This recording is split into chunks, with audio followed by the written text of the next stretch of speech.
Now, I've noticed, and I always like to start off any presentation or instruction I give on public speaking. I've always noticed that there tends to be three types of people in the world. The first, and I'm making generalities, but typically the first are individuals who can't give a speech for their life. These are people who will, have a midlife crisis just at the thought of giving a speech. There's the second type of individuals. These are people who tend to be, okay at public speaking. They don't love it, right? They don't necessarily embrace it, but they can do it. And I've noticed most people tend to be in this category. And then the third type are individuals who love public speaking, who go out of their way. They're weirdos like me who will go out of their way to give a speech, anything to be in front of an audience. And often some of the best speakers come from that third category. But you don't necessarily have to have a love for public speaking in order to emulate many of the same principles that someone who is, genuinely or passionately inclined toward public speaking. And you can easily incorporate good public speaking skills into your own presentation by focusing on three questions that I want to stress. The first being, what does your research do for the community, state, country, world? Why does that matter, and why do you care? In the 3-minute thesis competition that I participated in, and I'm sure will still hold true for the research forum next week, you need to tell your audience what you're studying, right? How you're studying it, and why it matters. The what and the how are important, right? They're significant, you need to have them. But really, the key focus that you should be placing on is that third why question. In fact, I remember, I believe everyone who's participating in the forum next week received an email saying to avoid technical jargon. And the reason I want to stress and highlight that is primarily because the how and the what can tend to be technical, especially the how. When you focus on the why, I've noticed speakers will come alive when they really focus on why they care. So let's break down these three questions. The first, what does your research do for the community? I mean, UNLV, the local Las Vegas area, the state, Nevada, country, the world. Focusing on those implications can really allow your judge or judges to connect with your topic and with you. Often I've noticed, especially at the 3-minute thesis competition, for instance, some individuals would take for granted that their topic was on water drinkability or something that, may at face value be clearly important and not really stress why it mattered. And definitely don't, take advantage of that. Make sure you're explicit in how you are impacting your community, impacting your state, what have you. And that way you can cut across any type of judges that will come certainly from different backgrounds than you, different disciplines, different communities, what have you.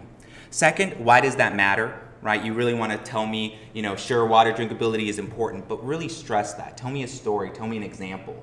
And that way you can conceptualize and really allow your audience to visualize why your research matters. And then the third question, and I often place the most amount of weight on that third question. Why do you personally care? As researchers, you have all chosen projects, dissertations, different thesis work, what have you, for many reasons, but one of those reasons should be that you have some type of interest in it. And if you really hone in, do some soul searching, and find out why you care and incorporate that into your speech, you're going to be like that third category type of speaker who genuinely loves to give a speech. Because I've noticed, especially, I teach Com 101, Introduction to Public Speaking. I've noticed that the most inexperienced speakers will come alive when they talk about a topic that they truly love and they focus in on that. It's not just enough to pick a topic that you enjoy and you love, but to really incorporate it. For instance, my thesis focuses on the Iraq resolution and how the U.S. Senate debated the Iraq resolution that ultimately equipped President George W. Bush with the authority to invade Iraq. I performed a rhetorical analysis of that debate, and I remember my first round in that 3-minute thesis competition. I had a mathematician in there, and I was thinking, I don't know if he might necessarily understand it, and I structured my speech so that I didn't focus on the method so much. And I remember him coming up to me afterwards, and I'll never forget it. He said, I don't get what a rhetorical analysis is, but you really connected with me on that speech. And the reason I did was because I didn't focus so much on the method, that rhetorical analysis. Rather, I focused on why that resolution mattered to me. That Iraq resolution mattered to me because nearly 5,000 troops sacrificed their lives. As taxpayers, we are paying for the nearly $2 trillion price tag that came with that invasion. And I focused and I incorporated that in. And I think that's definitely something that you're going to want to do in your own research. Really focus why it matters. Avoiding technical jargon begins by focusing on why you care, and often that could be simple. That could be in words or in ways that anyone can understand. As taxpayers, we might not necessarily be reading the congressional record like I am, for my thesis, but we all can be aware that we're paying for this invasion. We all can relate to the sacrifices that our troops make. And so you definitely want to focus on why it matters. And I'm going to have questions. I'm going to, feel free to ask questions throughout my presentation, but I'm going to go ahead and try and leave some formal time near the end. Audience adaptation, this is big. As I mentioned earlier, avoid technical jargon. You definitely don't want to be focusing on the specifics of your particular research. As I mentioned here, when explaining your method, again, I tend to stress less on this, and I'm of course gearing this presentation to the forum next week. If you're in a conference with other engineers, with other mathematicians, definitely explicate your method. You likely will have to or need to, and they would appreciate it.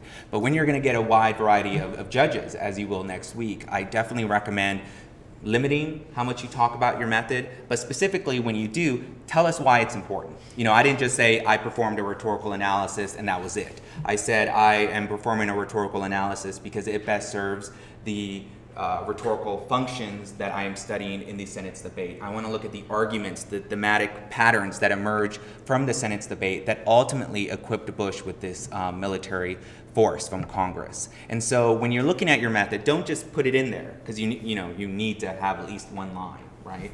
Talking about your method. You should tell me why it's important. That mathematician from my first round, he said he didn't get it, but he understood a rhetorical analysis, but he was able to connect primarily because I said this was the best method to go about executing the study of the Senate's debate on the Iraq resolution. Method, can easily be a way that you lose your judges. I remember one competitor in that competition was telling me, I hope we have in my semifinal round that I hope we have, engineers in the judges panel. Definitely, you don't want to tailor your speech to your specific field. It's definitely situated in that context for sure. But you definitely want to understand that you're delivering this speech to somebody that may not be well versed in that particular subject or field, and that's going to vary, right? Just because I'm doing a rhetorical analysis doesn't mean that more people understand that. For maybe a physicist or a mathematician, as I mentioned, they might not get that. And they, it's not necessarily a bad thing, right? But when you have only so much time to deliver, you don't want to dedicate all your resources to something that can easily be passed over with your judges. Now, nonverbal communication, I really want to focus in on this because this tends to be, I'm sure everyone has heard, it's not what you say, it's how you say it. And I definitely want to spend some time on this, primarily because your nonverbal communication, even though it's in an academic, formal setting, will still matter. And often I will still see that one's nonverbal delivery will matter even more in an academic presentation. For instance, when we talk about physical nonverbal communication, your hand gestures, your posture, what I recommend everyone doing is have your hand gestures at chest level. When it comes to an academic presentation, the reason why I stress nonverbal so much is because you are up here trying to be an expert, right? Or at least, if you're working on a thesis or dissertation, you're working on trying to appear as an expert on a topic you're studying. And so you want to have hand gestures that reflect that. If you're trying to persuade your audience why your research is important, why it needs funding, why it needs this or that, you can't have hand gestures down here. And often I see it. And often, we don't realize it. One tip I recommend everyone doing at least once is record yourself. We are our own worst critics, and I dislike recording myself because I'll pick at every little thing, but that's the purpose, right? The purpose is to really be able to hone in on your own critiques that sometimes only you can realize, that you can pick. And that's what you want to do. So I recommend everyone record yourself at least once, so that you can really see and start working on something that's, we don't realize often. When we sway back and forth, we'll sit down and somebody else will tell us that we're swaying, but we don't remember a million other things that are going through our minds when we're up here speaking. So recording kind of gives you like a time stamp, if you will, of or like a snapshot rather of how you are presenting. And eye contact is important. Often, I can understand eye contact can sometimes be intimidating. And one way people adjust or accommodate for that is to look up, down. That's going to make you, if you look up, it's going to make you look bored. If you look down, it's going to make you look uncertain. You definitely don't want to be sending that message. Remember, with an academic presentation, you want to have that credibility right from the get-go. And looking anywhere other than the judges isn't going to do you well. Now, maybe for other presentations, sure, you could kind of look around in between. But when judges are specifically scoring you, you're going to really want to focus in on their eyes and focus in on persuading them. What I recommend is hold eye contact with every person for at least 4 seconds.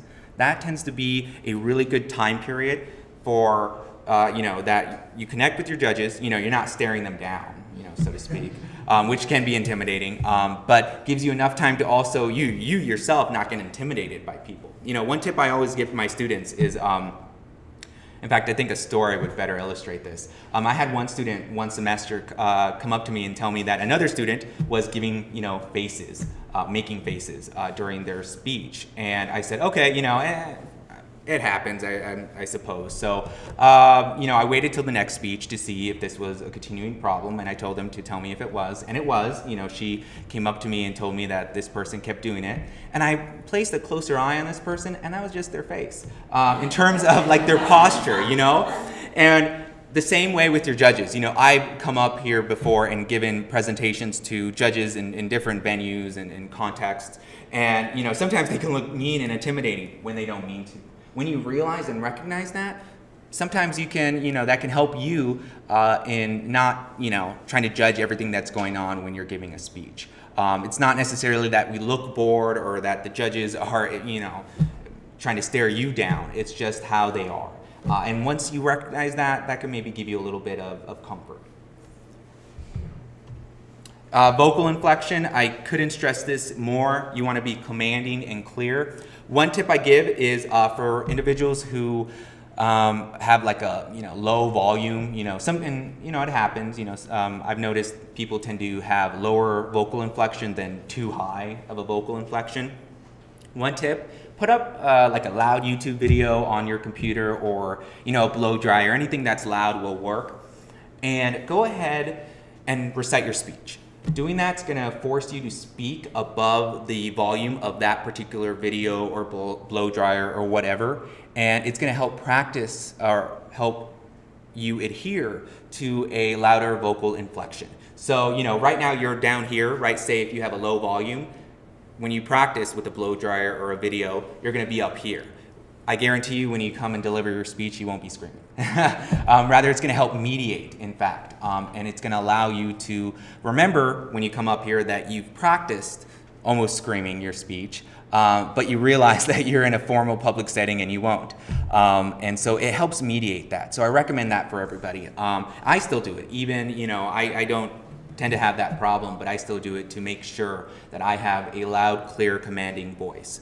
Pen trick.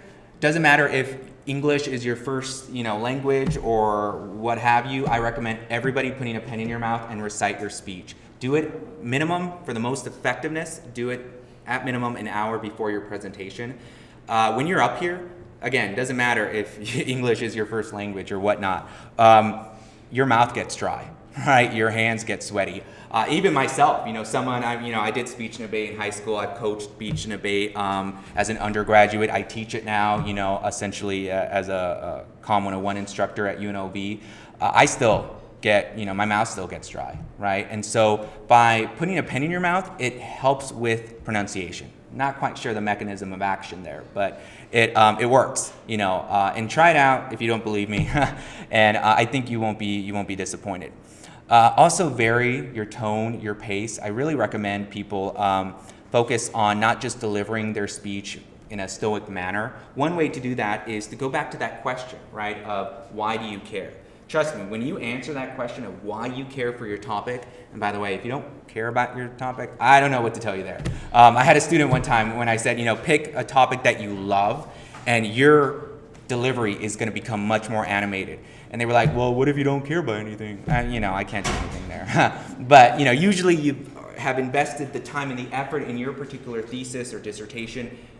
Take it one step further and really incorporate what you love. If you do, you're going to want to have a higher vocal inflection, right? Because you want everybody to hear your message. You're going to want to have great eye contact because you want to connect with everybody to spread your message. You're going to want to have affirmative hand gestures at the chest level because you want everyone to know that you are certain. And you want those hand gestures to aid in the delivery of that message. So, and vocal variety is best rehearsed when you really incorporate why you care about your particular topic. Practicing, there is a thing as over practice, definitely. But I think over practicing is better than under practicing. One thing I do is I memorize every speech that I give. Sometimes that can be a good thing, sometimes that can be a bad thing. If you tend to be stoic when you give a speech, and a lot of people tend to, right? When you come up here, you're focusing on just trying to transmit that information, much less animate your delivery with hand gestures and eye contact, so on and so forth. If you memorize, it can sometimes make you robotic, but I recommend everybody, when practicing your speech, sit down and have a cup of tea, have a cup of coffee, lay down in your bed. Associate your speech not with the rigidness that comes with a formal academic presentation, rather associate it with comfort. I do that with every speech that I give, and it makes you more natural, right? Especially, I think, academic presentations. People think, oh, you can't have too much humor, it has to be really rigid and formal, and it should be formal, right? You definitely don't want to be just up here having a chit chat with the judges, but you also don't want to be so stoic and robotic that your message doesn't get across. And so I recommend everybody just sitting down, relaxing, associating your speech with greater comfort so that you're not so intimidated by it. And for me, that tends to help present a speech that connects with the judges because it shows you're more confident too. It doesn't show that your speech is, taking over you. Rather, you're in control of your own speech. What I recommend, simulate the area that you're going to present at. That tends to be the best. Unfortunately, with all the tips and tricks that I can give when it comes to a speech, the only way to get better is to practice. And really, the only way to get better at the particular forum that or venue that you're presenting at is to present it there. But the closest you can get to that is be the day before, a week before, what have you. Go to that classroom, go to that setting or something that's very similar and recite your speech. That's what I did for the 3-minute thesis competition. I mean, I take things very seriously with speeches, but it doesn't hurt, to do it yourself, especially when you want to be aware. We tend to be scared of what we don't know, right? And when it comes to giving a speech, that tends to get amplified. One way to reduce that uncertainty is to go to the area that you're going to be delivering that speech. And if you can, right, don't break in or anything, but get in there and deliver the speech. That way, when you go and actually deliver on the day that you're scheduled to deliver that speech, you're going to be so much more prepared because half the battle's already done. You already know. You already know the movements you want to make. You already know the side of the classroom that you're going to be speaking on, or the side of the room that you're going to be speaking on. And it's just going to give you another tool to be better prepared. And that's one of the biggest things. I've noticed that mistakes in public speaking and in presentations tend to be amplified when we aren't prepared, especially because when we're up here, we might be giving a 10-minute presentation, but it'll be like 2 hours for us. And each mistake we make, even if it's 1 or 2 seconds, will be amplified, and that will seem like 2 hours. when you have better control of your environment and you practice a lot, then you're going to be in a better situation to understand that, hey, if I mess up, it's okay, and I'm not, I'm not further pressured by the fact that I've never been in this room before. I'm not further pressured that I've never recorded myself, so I don't know how this is going to look. It's just another tool for you to really be better prepared so that when you actually deliver the speech, it matters. And again, I want to stress before ending this presentation that the biggest tip that I can give really is to really focus on why you care about your topic. Really do some soul searching into your own topic, incorporate that, right? Tell me why it matters.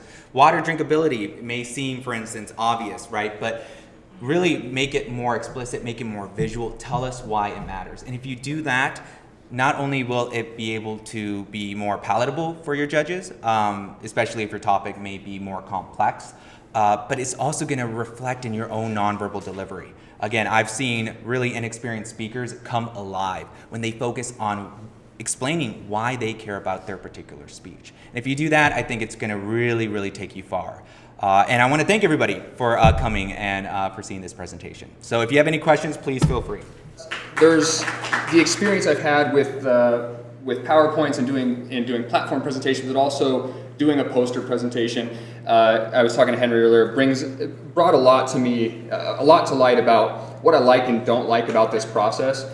Some of the basics you guys are going to be able to get from somebody that you know in your department, somebody that you work with, another grad student maybe. So we're not going to hammer some of the technical difficulties that you might have putting together a poster. I'll get some of those basics out of the way for you so that you're at least able to put something together. However, like I told them, I'm not the tech guy in my department either, so I'll have to go find someone usually when it comes to that point. But I've had a lot of experience with having to take complex materials, things that are really hard to describe in a short amount of time. A 15-minute presentation would make it difficult, let alone having a poster where I might get a couple of minutes with somebody to explain maybe a theoretical adaptation of something that somebody wrote years prior on new application of some theory or new data, things like that. So what I've done though is I've brought you an example. We'll talk a little bit more about this. We'll kind of break it down piece by piece. We'll go through the sections here. My height marker this stuff. We'll go through the sections here and we'll kind of talk about how we put together each section, how we're going to select information, ultimately all sort of guided by these major goals that we're going to work on when it comes to putting together a poster in PowerPoint. By the way, I'm going to show you how to do it in PowerPoint today. That's one of the more common ways to do it. There are other ways to do it. This is my experience. I find it pretty easy to put something together. And once you get a template together, it's very easy to adapt new information and create a poster in a relatively short amount of time. Grad students are always short on time, so being able to do that's a good thing, right?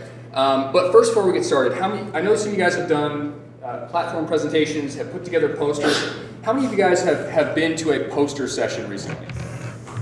Okay, so a handful of people have been to a poster session. It may or may not have been very large, okay, and this is going to vary from one organization to the next that's putting together the platform for you to do that. I'll give you my experience and the reason why I was so frustrated when I left the ASC conference this last year. The ASC conference is the annual meeting of the American Society of Criminology.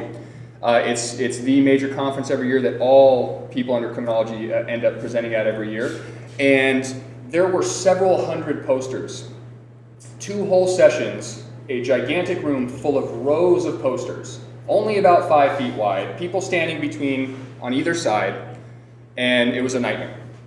And as I've gotten further as a graduate student, I was pretty much consumed when I first started going to conferences with my own presentations, my own PowerPoints, or my own posters at that point. So I didn't spend a lot of time trying to find and absorb new information. But as I've gotten further along in my specific field, and I focus on environmental criminology, when I try to find studies about time and place, it ought to be relatively easy, right? We have, in size 70-something font, we have a title.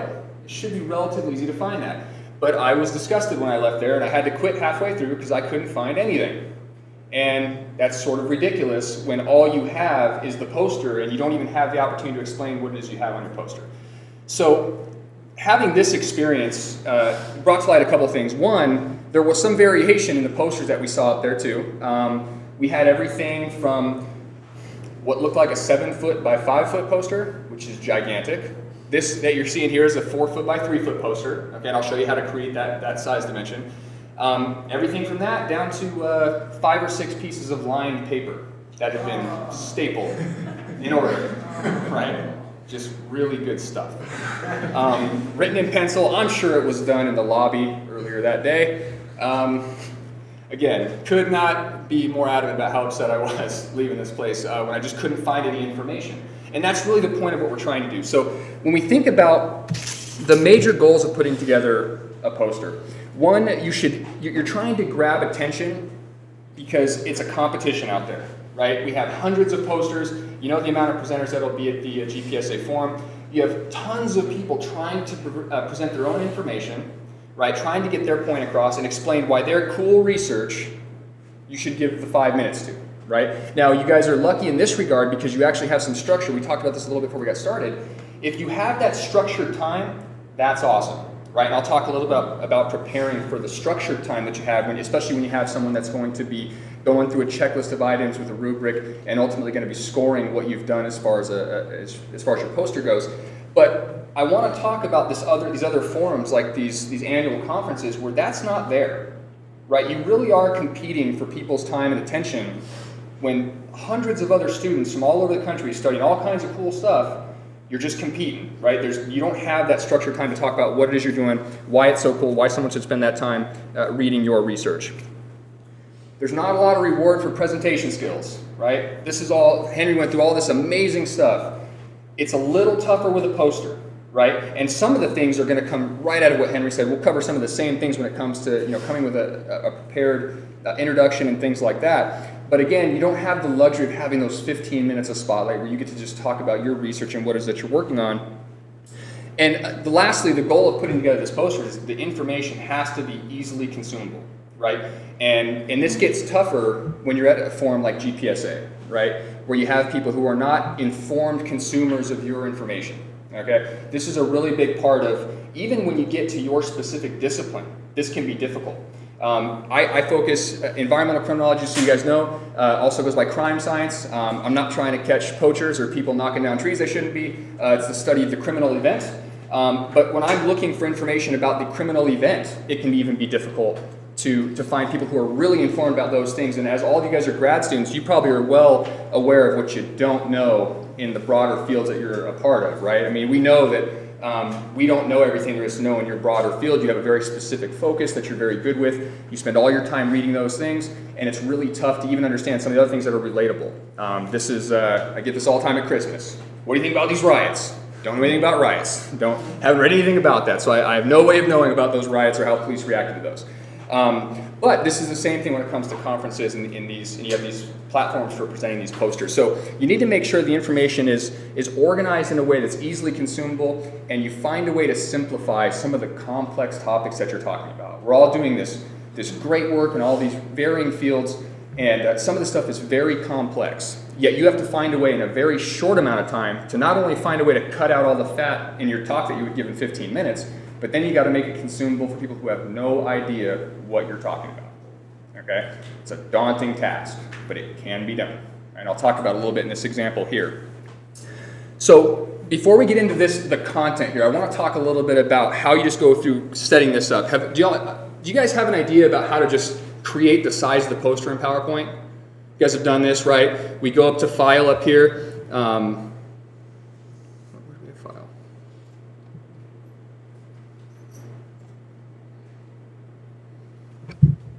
I've been using a Mac. This is horrible. You said that under File? Yeah, it was under File, and I had Page Setup. On left? Oh, here we go. I'm thinking that's the end of it. Okay. And where's Page Setup in here?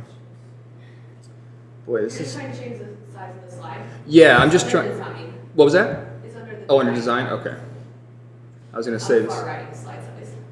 Here we go. Okay. Totally different version. Okay. So we can create a custom slide size here. You see here the width is 40 inches, the height is 36 inches, okay? This is basically how we create this poster size. Now, the font that you're seeing is actually relatively large, all right? That's obvious because we're making a 3 foot by 4 foot poster, so size 12 font isn't going to get it done. All right. So just so you guys have an idea of the breakdown of what these sizes are, okay? So the body of the text is 34-point font. You really don't want to go any much smaller than that. There's a number of people who have published things about how many feet away, how many meters you have to be able to read it. Safely within 5 feet, you're probably okay. You probably don't have much more room to worry about outside that, but anything under that 32 size font is going to probably be difficult for people to read. The headings that we see here, sample methodology, abstract, things like that, are at a 66 point. The title is 138 point, and the authors are at 88 point. Okay? These things vary quite a bit, but this just to give you an idea of what this one looks like. This poster is easily readable from 5 feet. That'll give you an idea of what size fonts you're going to be looking at when you put this stuff together. And obviously, you're going to work a little bit when it comes to organizing and managing this information in this space. As you can see here, there's not a lot of empty space, right? We have a poster where I tried to utilize the space as best as I could. I had a lot of information I had to put in here, a lot of information I had to try to simplify as well. So when it comes to using the space, you can make some adjustments here and there. A lot of it has to do with the before and after of the start of the lines, things like that, but we can make some space here and there. One of the big things though that comes up all the time when it comes to organizing a poster is the width of columns. This format is pretty standard, okay? One of the things that you got to keep in mind is that for your discipline, you're going to know better than I do about what's acceptable and what's sort of the standard. Okay, for criminal justice, this column tiers, that's really the standard. 3 is pretty much normal. It gives you a decent sized font, and it doesn't leave a lot of room for wasted space in there. When it comes to using a university logo, we use an approved logo from the website, downloadable right from UNLV.edu. Right? We don't Google UNLV, grab a picture, slap it on there, stretch it, right? We don't do that stuff. That's kind of a big one. A lot of my colleagues have had trouble with that. I don't think they're aware that that's available to them. But right on the website, you can search for approved logo and it'll be right there for you. There's actually a number of them that the school has come up with even more logos than they had originally. I think when I pulled this one, I think there were only 3 or 4 approved academic logos. There are a bunch more now. They have them for the colleges as well. But organizing this information, one thing I want to talk about first is the use of charts and tables. Okay, these 2 tables at the top, I'm trying to show differences between Las Vegas and Cincinnati using a Simpson index. Now, the Simpson index is something I've explained in here in a short amount, in a very short couple of sentences, couple of paragraphs here. But don't worry about that, because I'm gonna the next section I'll explain how I could even get around that and explain it even better. But these 2 tables up top, the 2 graphs, the bar graphs, didn't actually look like that originally. This is an adaptation from a PowerPoint that I gave at a conference. One of the things you'll have to do if you're doing stuff like that, let's not be lazy. We got to take, if we have to rework a graph to make sure that it fits the overall scheme of the poster that you're working with, you want to go ahead and do that. We don't want to take pictures of things that don't fit, that don't match. Every little bit of time that you spend working on the details, you'll be that much happier with at the end of it. And like I said, once you get a nice template going, something that you like, it's really easy to adapt new information to. But the next table, the next little graph I have here, or the figure, is the concentration of the worst 10% of street segments in our sample. Now, what I had to do here was explain an adaptation of a theory. I had to explain an index for measuring heterogeneity of offending houses, which hadn't been used before, and I had to do it in a very short amount of time. Don't be afraid to put together your own figures. Okay, this is something I actually created myself. It's very easy to do. You go into PowerPoint, you grab your little shapes, and you can make it say what you need to say. So in this very short box, I've explained the differencing and clustering of crimes at street segments, and I've managed to explain the Simpson index in a way that allows me to just jump right on it with somebody if I'm having a conversation with them over a minute or two. I can explain using this graph here, this figure, what the Simpson index is, roughly how it works, and I've got the dispersed, clustered, and hot point street segments that you see there, and I've got the Simpson index ranging from 0 to 1, and that's just a very loose explanation of how it works. Okay? If they want to read in depth about how the Simpson index is calculated and what it means as far as heterogeneity of offending street segments or of units on a street segment, they can certainly read that stuff. But I've made a lot of information very consumable right there, okay? And so what you need to do is you need to find you need to find simple ways of explaining complex topics, okay? And that's one example of a way to do that. And when it comes to selecting information, This is a lot of information we managed to fit in one column of a poster. But we selected the most pertinent information. The biggest one was the Simpson Index, which we have the 2 graphs up there, where we have a chance just to explain the offending rate of different street segments in 2 different cities. I've got the theoretical explanation there, and then we've got descriptions of our hottest hot points, which is actually sort of a secondary finding. So when we had the breakdown of the different street segments, we actually had these 24 cases here. We had one parcel accounting for all the crime. This is just a breakdown of this. This is sort of a secondary finding here. So you have a chance to use figures and tables effectively in a PowerPoint, even though it looks like you don't have a lot of space. If you're really smart about it, and like I said, I would use the concentration figure there as an example, right? Taking a theory and taking information and managing to find a really simple way to explain that, and also in a short amount of time, I can explain that to, let's say a judge for one of these poster sessions. So in a very short amount of time, they can read through this, go, I don't understand this. I can take a minute or 2 max and go through what that means, and I can show with the figures that I've created there. So when it comes to selecting information, let's go through each one of these little sections here very quickly. So when it comes to the abstract, this may change a little bit. It may be an introduction that you've written differently. It may be an abstract. One of the easiest ways to do this is to start with your abstract, because you've already got a breakdown of what you want to talk about in this research section. So if it doesn't fit, obviously we can make changes and things like that. In this particular case, I used the abstract. In the sample and methodology, I pulled only the most pertinent information. Again, use of tables and graphs can be an effective way to get information across like that. So we have for the sample and our subsample, we have that information posted right there. It's very easy for people to find. They can certainly go down further. Here we start explaining the Simpson Index a little bit. But this is also, when it comes to the sample and methodology, this is a section we can actually merge a little bit. So you may have to cut out some of the fat in this section to be able to get that much analysis in there. And that'll change a little bit, obviously, with the amount of space you have and the information that you want to make available. The findings and conclusion is one of the longer sections. Okay, this is the section I'm digging for. Right, I'm walking at ASC. I'm walking through the different aisles, and I'm trying to find this, and it's tough. And I'm disgusted when I leave. This was the section I'm looking for, right between the title and what they found and some of the basic analyses. But this is a chance for you to explain a couple of things. Like Henry was saying, what's the goal of what you're doing? But why is what you're doing awesome? Why is it important?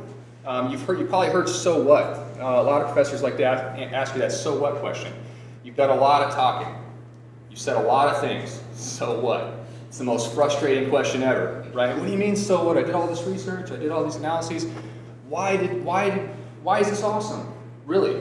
My chair and I work a lot on this when it comes to my platform presentations, but she always says, present interesting stuff, but be interesting when you present it. This should be something that you have prepared ahead of time. Okay, why it's awesome shouldn't be a question. That should be a scripted 5 or 6 sentences about why what you're doing is so cool, why it's important, why it's award-worthy, right? Why you deserve funding, why it's cool, why you should be traveling around the world or the country presenting this kind of stuff. And in fact, this poster is actually the poster version of the platform presentation I gave at GPSA. And actually I used pretty much the same ending of my platform presentation here. Now, when it comes to this part of a poster, when you have those little moments to, you have a couple of scripted things that you want to say. One is introduction, right? So one is those 2 or 3 sentences you want to say about what it is you're doing. Okay. The second one is,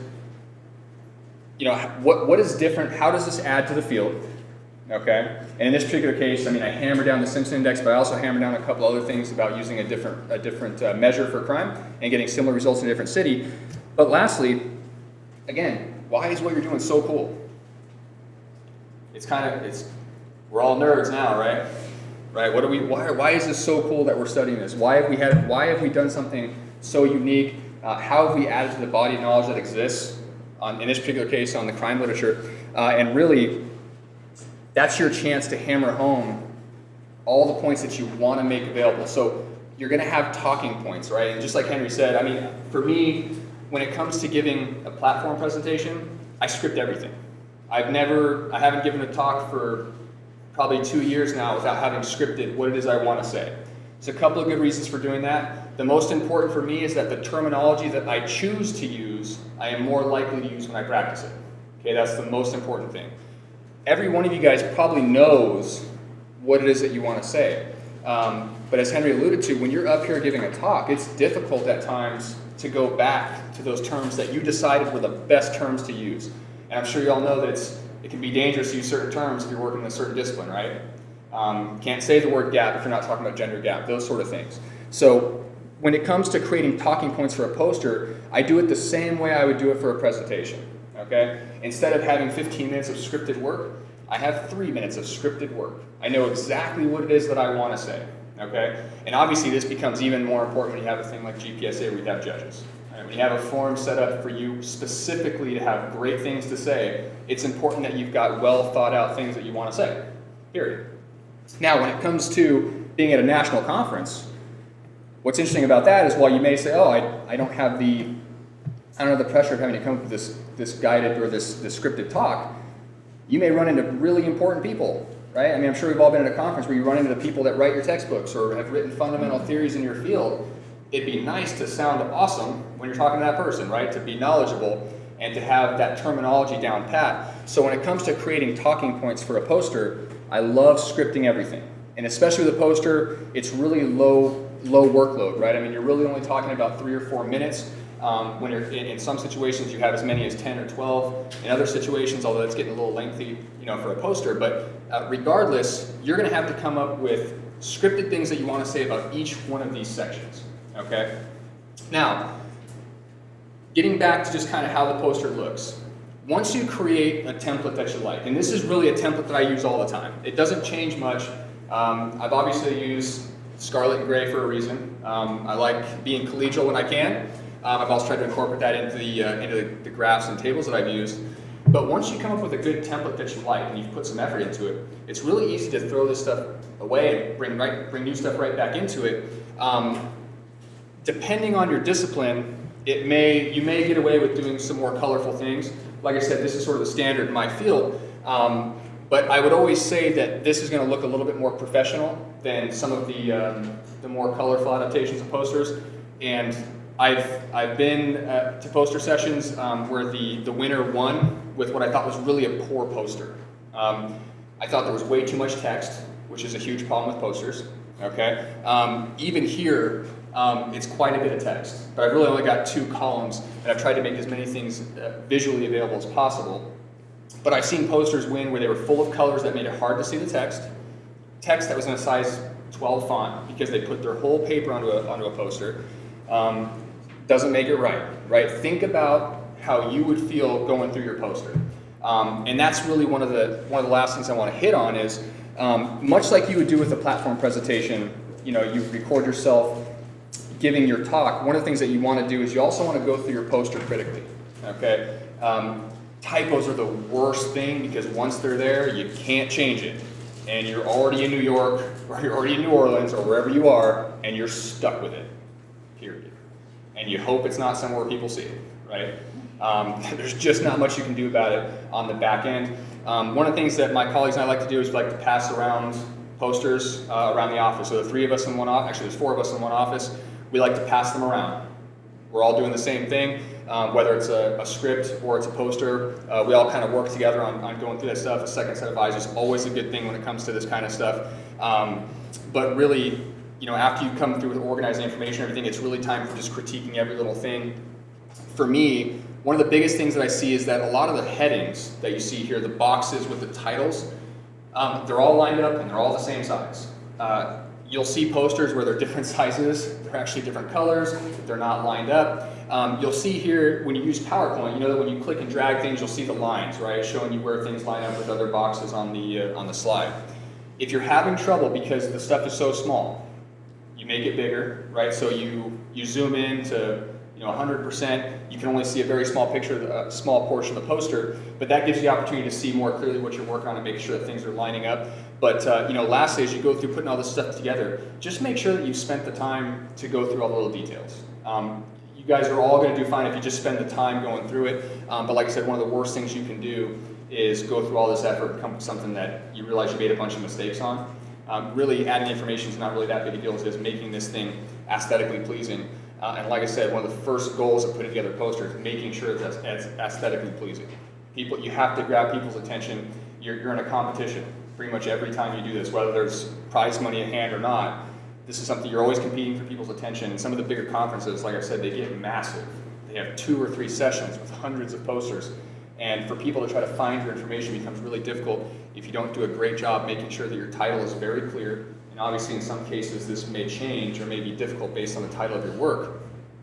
But if you're not clear about what it is you're doing, you're not clear about what it is you're studying, what you've found, and why what you've done is unique, and why it builds on existing literature, you're really going to struggle to do some of those things that we want to do at conferences. We want to network, right? We want to meet people who do what we do. We want to work with other people. We want to collaborate. We want to learn from people who do what we do. Again, if we're not good at this sort of thing, that's really going to hinder your ability to do that.